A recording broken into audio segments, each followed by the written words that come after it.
Everyone, আসসালামু আলাইকুম। কি অবস্থা সবার? Welcome to my Cornwall blogs day 1। আর আমি ডে 1 থেকে শুরু করছি কারণ সবাই এই হলিডে হোমটা নিয়ে ইনকোয়ারি করেছেন। সো বেসিক্যালি এটা ছিল হচ্ছে নিউ প্যারেনে, যেটা কর্নওয়ালেরই একটা সিটি। এটার নাম ছিল away resort which we booked from booking.com and এটা ছিল নিউ প্যারেনে, যেখানে আমাদের সব ডেস্টিনেশনগুলো 1 আওয়ার বা এর কাছাকাছি দূরত্বে হয়, এরকম একটু জায়গাতে আমরা বুক করেছিলাম বেসিক্যালি। দিস টাইম অনেক only goat 1 day of, so আমরা উইকেন্ডের সাথে আরেকদিন নিয়ে প্ল্যান করেছিলাম। আমরা থার্সডে ইভিনিংয়ে অনেকের অফিস শেষে রওনা দিই, যাতে আমরা এত লং ড্রাইভের পরে রাতটা রেস্ট নিয়ে পরের দুদিন ঘুরতে পারি। তো আমরা রেডি হয়ে বের হয়ে গিয়েছি অ্যান্ড অবভিয়াসলি একটা ফিট চেকের ভিডিও তো করতেই হবে। তো ফার্স্ট দিন আমাদের ডেস্টিনেশন হলো Tintagel castle. Tintagel castle is one of Cornwall's most iconic historic sites, famous for its dramatic cliffs, medieval ruins, and a legendary connection with the King Arthur. From our resort to Tintagel Castle took 1 hour 15 minutes drive, and আমরা এখানে এসে অনেকগুলো parking area পেয়েছি and এটার মধ্যে সবচেয়ে যেটা closest ছিল ওইটাতে আমরা পার্ক করে, and it cost 5 to 7 pound till midnight। And এখানে আমরা একটা লোকাল সুভিনিয়ার শপ দেখছিলাম, এখানে কি সুন্দর সুন্দর সিশেলস গুলো ছিল।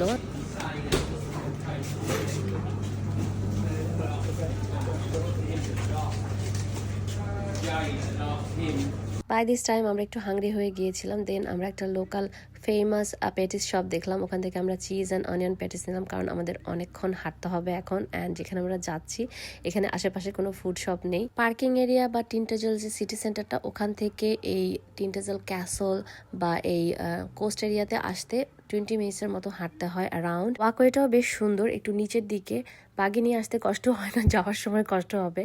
বা দেখেন কি সুন্দর ছোট্ট একটা ঝর্ণার মতো বয়ে গেছে নিচে একদম, এটা কোস্ট এরিয়া বা বিচের দিকে চলে গেছে। অ্যান্ড এই যে এদিক দিয়ে উঠে যে ক্যাসলটা, বাট এখানে উঠতে কিন্তু আপনাদের টিকিট কেটে যেতে হবে। So per person 17 pounds, under 2 is free, and for caviar it took half maybe.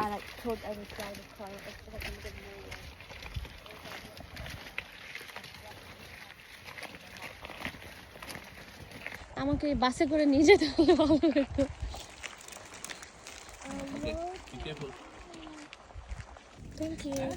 হ্যাঁ 44 আর কি। ইটস ফাইন অ্যাকচুয়ালি, এটা দেখতে আসছি। সো কাভিয়ার কম তো নিচে, কাভিয়ার 8 টাকা 74 পয়সা নিচে। হ্যাঁ, wow, look I'm at also that. 70. Trust me, I'm more cool than any person in your age. Wow, look at that, Onik. Come. Wow, babe, I wanna go there. এত সুন্দর, আমার এরকম জায়গা খুব ভালো লাগে, পাথর থাকবে and water থাকবে। Yes. Can you see the water like, by the way? Yeah, I can see the water now. Sure. Yeah. And that's the bridge. I would say 44 pound worth it. It's beautiful. For 3 of us, right? 4 of us. This is beautiful. Wow. Gonna go there. I have already fallen in love with this place. এখানে আসার আগ পর্যন্ত মনে হতো যে হ্যাঁ আমি অনেক কিছু দেখেছি, বাট এখানে আসার পর মনে হয়েছে যে ইংল্যান্ডের আসল সৌন্দর্য আমি এতদিন দেখিই নাই। এই যে আপনারা ব্রিজটা দেখতে পাচ্ছেন, এটা কিন্তু নতুন করা 2019 সালে। এখানে 12th সেঞ্চুরিতে একটা ব্রিজ ছিল যেটা আপনার মেইনল্যান্ডের সাথে এই আইল্যান্ডটা বা এই ক্যাসেলটাকে কানেক্ট করে, কারণ এটা একটা দ্বীপের মতো। তো যাই হোক, এখানে ঢোকার পরে মনে হবে যে আপনারা একদম 12th সেঞ্চুরিতে চলে আসছেন। জাস্ট ক্যাসেলের ধ্বংসাবশেষগুলো আপনারা দেখতে পারবেন।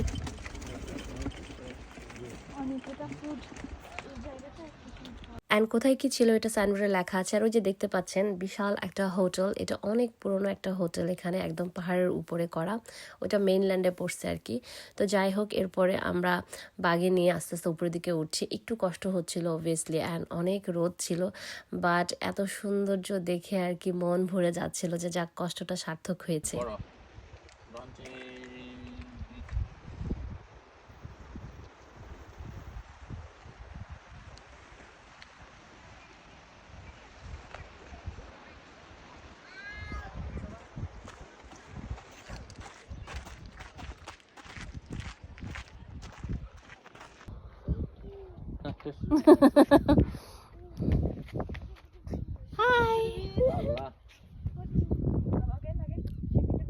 অনেক উঁচু এখানে।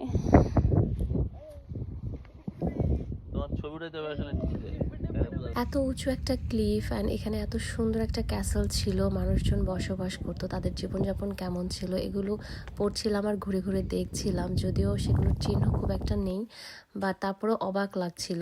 আর in the 12th century there was a writer called Geoffrey of Monmouth named Tintagel as the place where King Arthur was conceived with the help of the wizard Merlin. But এটার কোনো historical evidence ছিল না যে King Arthur lived there. But the legend made this Tintagel famous, and look at his giant statue. Oh my god. Anvik, where are you?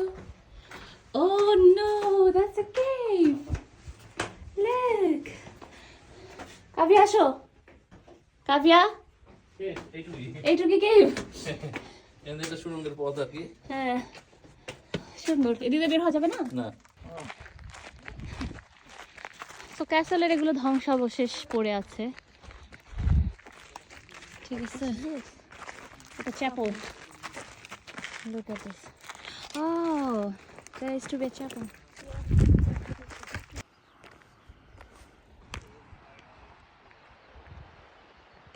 Walking through this. Wow.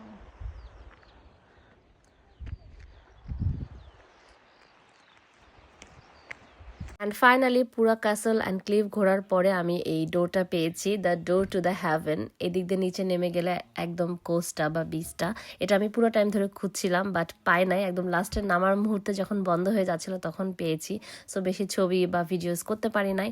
তো দেন আমরা যাচ্ছিলাম হচ্ছে আবার সেই বিচের দিকে। স্টেয়ার্সগুলো দিয়ে নামতে পারলে খুবই ভালো লাগতো, কি যে সুন্দর ছিল, বাট বাগি নিয়ে তো পসিবল না। সো একদম পুরা ঘুরে আবার আমরা যে নর্মাল সার্ফেস ওদিক দিয়ে নেমেছি, তারপরে কয়েকটা স্টেপ ছিল, আমরা বাগি রেখে তারপরে আমরা এই যে বিচে বা কোস্টে আসছি। এই জায়গাটা যে এত সুন্দর, মানে কি বলবো, একদম মানে ভিউ কার্ডের মতো সুন্দর। তো ততক্ষণে সন্ধ্যা হয়ে যাচ্ছিল, হাই টাইড হচ্ছিল, তো আমরা কিছুক্ষণ টাইম স্পেন্ড করে ব্যাক করি অ্যান্ড যাওয়ার পথে আমরা একটু গ্রোসারি নেই এই যে এই লোকাল শপে। অ্যান্ড ওদের বিহেভিয়ার যে এত সুন্দর ছিল, মাই গড।